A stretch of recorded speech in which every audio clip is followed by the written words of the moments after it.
Well, my biggest college surprise so far is Cam Ward, the quarterback of Wazoo, Washington State. And the fact that That's Washington fair. State, after not being considered for any of these other conferences, I think they're like them and Stanford. No, not Stanford. Them and Cal, maybe. I think they're one of the last two teams for of the Pac-12. Maybe them and Oregon State. But this team looks legit, and they are playing good football. They put up 50 points at Colorado State, which clearly Colorado struggled with Colorado State. They beat ranked Wisconsin 31-22. They Okay, Wisconsin's a disappointment. Wisconsin's like an Wisconsin, upgraded Iowa. yes, but Wisconsin's still a quality team. I mean, They're that's a quality. They're quality fair. win early in the season with this team that had no expectations coming into the year.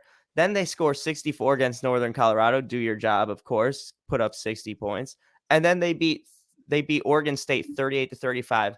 And I watched some highlights from that game, and this dude Cam Ward is a dog.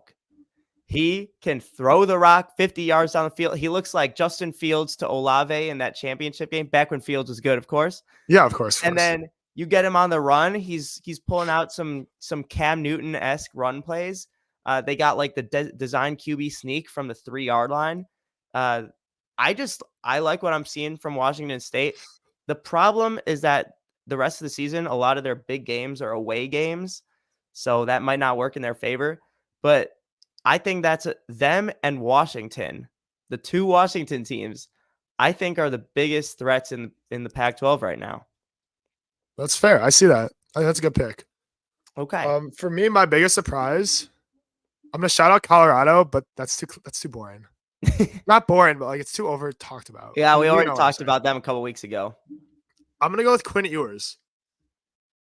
Nobody knew what Quinn Ewers was gonna be, and everyone thought that Texas was just gonna be Texas and choke. And Quinn Ewers is balling out. Texas is, I think, third right now, second, third. I mean, they haven't lost. They crushed Bama. Mm-hmm. Like they just outplayed Bama. I mean, Quinn Ewers has looked fantastic. He's locking himself into the first round of the draft, and he's been balling. I mean, people say he's too relaxed. First round of the draft. Okay. We'll see. I mean, you see his arm talent. He's like, it's a flick of the wrist, and it's 50 yards downfield every time. We'll see. I mean, his talent is through the roof. I mean, some people say he's too relaxed when he plays. You don't start at Texas if you're too relaxed and beat Bama. That's not how it works. I mean, the ESPN analysis can say whatever they want. They can say players don't watch film, don't do yada, yada, yada. You can't be relaxed and just go destroy Bama and go 4-0 and just rip through your schedule. That's not how it works in Texas. Quinn Ewers has been a dog this season. He's been balling out, and that's my biggest surprise. Okay, fair enough. Well, my biggest disappointment. I like your Texas take. I'm going to address that when we go over our playoff picture. You can't use Tennessee for disappointing. Tennessee hasn't been. I want to use Illinois, but I can't do that. I'm not going to use Tennessee. I could say LSU because they should not have had 2 losses by now, and they sold against Ole Miss, which really disappointed me. That Ole Miss is crazy. They had that tough look in the second half, game 1. But I'm not going to pick LSU because I really don't think I thought they were a little overrated going into the year. They lost to A&M last year. They got killed by us last year. And then they got crushed by Georgia, as everyone did. Jules, you're not on the team. I'm sorry. I know you want to be, but they don't let 5'8", 130 guys join the football team. I'm sorry. 170 is generous. 170, sorry. The thing is with LSU. Wait, did I get the 5'8" part right? That was right? What? The 5'8" part's correct, right? Close enough. May give or take an extra inch. But LSU, I just don't think they were at the top of the upper echelon yet. But there was a team that could be upper echelon right now that is my biggest disappointment. And they're on the screen right now. An undefeated USC team with the glory of Caleb Williams walking into that building, playing like he looks untouchable. He is so freaking good. And their defense is awful. Absolutely my biggest disappointment of this season. It's awful. Okay, here's the thing. You look at Cliff Kingsbury a few years back. Texas Tech, he's got Patty Mahomes, gets hired to have an NFL job, plays with the Cardinals. Their offense looks all right with Kyler. Their defense looks terrible. And now Cliff Kingsbury is off having a grand old time in Thailand with his one-way ticket down I'm overseas. pretty sure he's back. No, he's still in Thailand. He bought a one-way I ticket. thought he was coaching somewhere.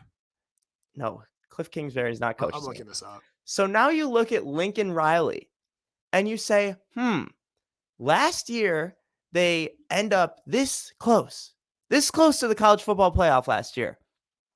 And then they blow it against Utah in the championship. Yeah, and then Cliff Kingsbury is an offensive assistant at USC right now.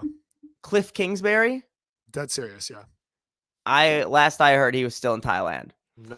Well, anyway. So he's anyway. a senior offensive analyst. Okay. Well, Lincoln Riley, Right, you would think after they got so close last year that maybe they'd make some changes to the defense. Maybe he stuck with the coordinator from last year, I believe. This is also, you mean you Lincoln think Riley? they change it up. This team has played so far. I wrote down their opponents. They allowed 28 points to San Jose State. San Jose State has scored less than 28 against Toledo, Air Force, Oregon State. Illinois beat Toledo. I'm just gonna put that out there. Exactly. We I knew you were gonna say that. USC also allowed 28 points. I don't remember how many points to Arizona State, who is another 1-4 team, and Arizona State has not scored 28 in any game besides the USC game. And then last week, Colorado, without their best player, Travis Hunter, goes to play USC at Folsom Field in Boulder, and USC's crushing them, and it's not even close. And somehow this ends up as a one-score game, 48-41. Yeah, USC's defense, what are you doing? What are you doing? You have the best quarterback in the country by so much. Could you do anything for him? They play Notre Dame still. They play Washington, Oregon, UCLA. Dude, Washington might hang 70 on them. For real. You might see a 65-64 game when they go to play Washington and go to play Oregon. I mean, it's ridiculous. That's why I don't think USC is even a playoff contender at this point, even with the best quarterback in the country by a long shot. I think that's a great pick. They're very disappointing. My pick for most disappointing is the Alabama quarterback room. It is pathetic. Alabama has had Heisman winners, great NFL players for the last decade at quarterback. And now they have nobody. I mean, it looks like a high school quarterback out there. They couldn't score against USF. Southern Florida. Hey, you know who USF's coach is? No, who? Alex Golesh, last year's offensive coordinator at the University of Tennessee. Anyways, that's all to what I was saying. Because they scored 3 points that game. I know. Anyways, I mean, Alabama, they just look bad. Their defense is fantastic. Nick Saban's fantastic. Their receivers are disgusting. Their O-line's fantastic. Running back's fantastic. And they just don't score points. I don't know what it is, but when I saw Bryce Young play for Alabama, they shredded college football. Yeah, it's the same thing. Jalen Hurts, Mac Jones, everyone. It's easy for them. And somehow Alabama cannot move the ball. When you were 3 or 4 years old, Alabama won games. It's like a high school quarterback. When you were 3 or 4 years old, Alabama won games with the run and with their defense, and they didn't have a quarterback way back then. And now I've seen it. Yeah, but now it's a quarterback-driven sport. Well, could be. Yeah, you could say that. It is. Defense still wins championships. No, quarterbacks win championships, Jules. The Bears have not won a championship in 300 years, and they've had great defenses. No, but you're right. The Bama quarterback room, it looks like. Bama quarterback, it's atrocious. They brought transfers in, they brought a bunch of guys in, and they just cannot do anything. Yeah, well, I wouldn't doubt them too long. You can't. I will doubt them. You don't just you don't flip a switch and just get that much better overnight. Jalen Milroe is fine, like he's okay. But if you're going to be the starting quarterback and the best option Bama has, you should be a stud. Jalen Milroe beat A&M last year. That's who they play this week. So then hopefully he proves me wrong. Go roll Tide, whatever. I don't care. Whoa. I can't be touched by that. Look, we're struggling up here in football. I don't want to talk about that, but it's just disappointing. Also, Texas A&M is always disappointed. They always lose games they should not lose. Jimbo Fisher always chokes. That's fair. So if Bama beats Texas A&M, I would not be surprised at all. It's probably gonna be a 7-3 game. Could be. Thanks for watching Neutral Zone Reaction with Brady Hannon and Jules Bergman. Make sure to catch our other videos and live streams on Spotify, Apple Music, Amazon, and Audible. We hope you enjoyed and can't wait to talk football with you next time.